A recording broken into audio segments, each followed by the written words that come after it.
কি গো, মুখটা ভার করে বসে আছো যে?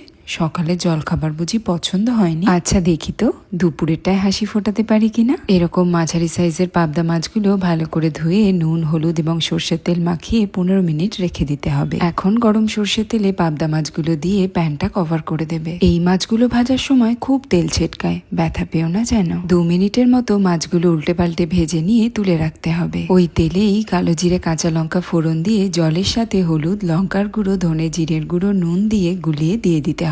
1 মিনিট একটু নাড়াচাড়া করে নিয়েই একটা মাঝারি সাইজের টমেটো বাটা দিয়ে 2 মিনিট রান্না করে নিতে হবে। এবার সাদা সর্ষে আর কালো সর্ষে, নুন, কাঁচা লঙ্কা, সামান্য জল দিয়ে মিহি করে বেটে নিয়েছি। 3 টেবিল স্পুন এই সর্ষে বাটা দিয়ে মশলা ভালো করে কষিয়ে নিয়েছি। তারপরে দিয়ে দিয়েছি 1 বাটি গরম জল। ফুটন্ত ঝোলে ভেজে রাখা পাবদা মাছগুলো একে একে দিয়ে দিতে হবে। মাঝারি আছে 3 থেকে 4 মিনিট রান্না করার পরে কয়েকটা চেরা কাঁচা লঙ্কা আর একটু ধনে পাতা কুচি ছড়িয়ে দিলেই তৈরি হয়ে যাবে পাবদা মাছের তেল ঝাল। এরকম করে রান্না করলে মুখে হাসি ফুটতে তো বাধ্য। তোমার প্রিয়জনও যদি মুখ ভার করে বসে থাকে তাহলে তুমিও পাবদা মাছের এই রেসিপিটা বানিয়ে ফেলো।